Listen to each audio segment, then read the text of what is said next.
Hello everyone, welcome to your own channel. सबसे पहले तो यही कैसे हैं आप लोग। और जैसा कि कल पेपर तो सारा ख़त्म हो ही गया है, अब बात दो ही चीज़ की आती है। पहले तो ये कि आपका सबसे पहले आगे जो है वो है कलर का पेपर। 10 से शुरू है, 10, 17, 18 ऐसे ही कुछ डेट्स हैं। तो जिनका भी 10 को है वो तो खैर बाप रे पूरे रफ्तार में होंगे, क्योंकि 2-3 दिन का मैक्स टू मैक्स 4 दिन का टाइम है आपके पास। स्पेशली जिन्होंने बाहर से भरा है उनके लिए तो खैर एकदम हाथ पे काउंटिंग वाले डेज़ हैं। और 17, 18 है जो ऑब्वियस ही बात है कि उनका जो भी पेपर है अपने अकॉर्डिंग वो प्रिपरेशन कर रहे होंगे। रही बात आरआरबी पीओ प्रीलिम्स एग्जामिनेशन की, तो बहुत सारे ऐसे क्वेरीज आते हैं, कट ऑफ क्या जाएगी, कितना जाएगी, क्या होगा, नॉर्मलाइजेशन होगा या नहीं होगा, हमारे तो इतने अटेम्प्ट रह गए हैं, उसके तो इतने हो गए। बहुत सारे क्वेरीज माइंड में चल रहे होंगे।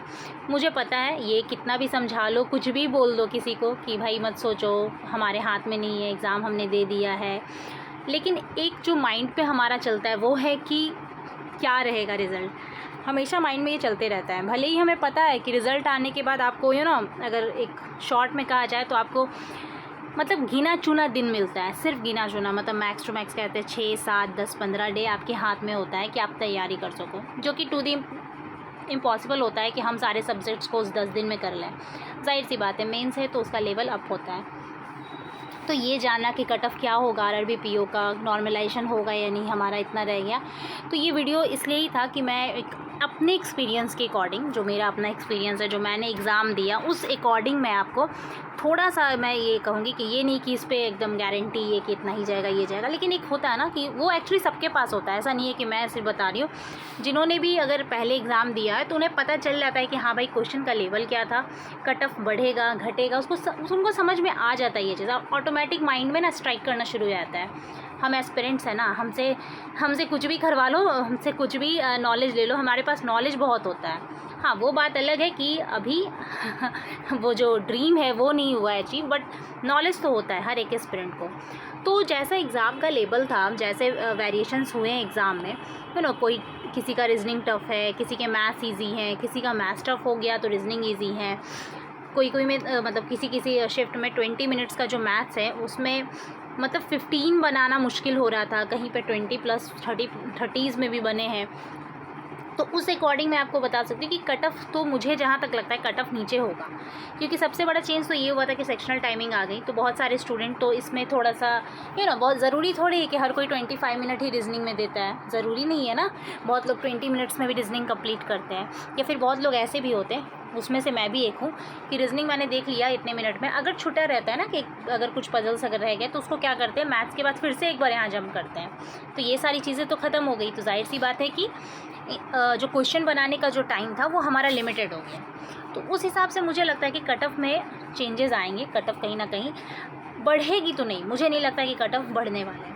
हाँ, सबसे बड़ी बात है ये स्टेट वाइज कट ऑफ होता है, तो ये पॉसिबल नहीं है कि सारे स्टेट का कट ऑफ बताया जाए, बट एक रेंज जो होता है कट ऑफ का कि हाँ ऐसा रेंज हो सकता है। तो मुझे जहाँ तक लगता है कि इसका जो रेंज होगा वो 55 तक होगी।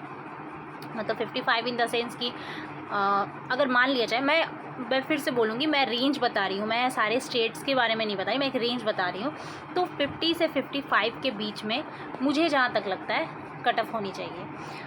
प्लस माइनस 1-2 इधर उधर हो सकता है, बट ऐसा नहीं है कि कट ऑफ 65 प्लस चली जाएगी, 70s में कट ऑफ जाएगी। या फिर होता है ना, जैसे लास्ट टाइम मैंने देखा था कुछ स्टेट्स ऐसे थे कि कट ऑफ बहुत ज़्यादा गिर गई थी, जैसे कि उसमें से 1-2 स्टेट वो नॉर्थ ईस्ट का था, मेघालय का, वो सब में तो कट ऑफ बाप रे आई थिंक 30s में कट ऑफ थी उसकी, मुझे याद है। तो वो स्टेट की वजह से वेरिएशन होगा, बट मुझे नहीं लगता है कि इससे ज़्यादा कट ऑफ आपकी जाएगी, या फिर जो भी।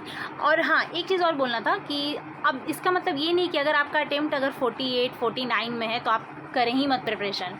इसका ये मतलब बिल्कुल भी नहीं है। एक सेफ़ अटेम्प्ट है, ये एक मैंने अपने एक्सपीरियंस से ऐसा बताया, बट इसका मतलब आप ये नहीं, हो सकता है कि आपका शिफ्ट बहुत टफ हुआ होगा, one of the toughest shift होगा, और आपने 49 अटेम्प्ट किया है या 50 अटेम्प्ट ही किया है, आपके मार्क्स बढ़ेंगे अगर आपकी एक्यूरेसी होगी तो ये सब नहीं सोचना है कि अगर उससे कम है तो आप प्रिपरेशन करिए, प्रिपरेशन करते रहिए। एक होता है ना कि आंसर देना कि मेरे पास मुझे क्या लगता है होना चाहिए, तो मैंने बस वो बताया। आप इसके अकॉर्डिंग सोच सकते हैं, और 1-2 इधर उधर भी है तो अपनी तैयारी बिल्कुल मत रोकिए, लगे रहिए। आई होप कि तैयारी उस लेवल की हो कि मेंस कुछ हो, मेंस निकले, क्योंकि उसमें तो बहुत सारे सब्जेक्ट तो चुनने में ही लोगों के आधे टाइम चले जाते हैं कि भाई इंग्लिश लोगे या हिंदी। यही क्वेश्चन तो जब तक रहता है जब तक हमारा RRBPO मेंस ख़त्म ना हो जाए, या तब तक कोई ना कोई पूछेगा एक दूसरे से कि इंग्लिश लेना है हिंदी लेना है, क्योंकि हर कोई कंफ्यूज है। ऐसा नहीं है कि आप सामने वाले से पूछ रहे हैं तो वो एकदम कॉन्फिडेंट है, भैया हम तो इतना लेते हैं इतना, नहीं ऐसा कुछ नहीं है। वो डिपेंड करता है कि वहाँ क्वेश्चन किस तरीके से आता है। तो ये छोटी मोटी क्वेरीज थी, मैंने सॉल्व कर दिया। And thank you so much. अपना ख्याल रखें। Bye bye, take care.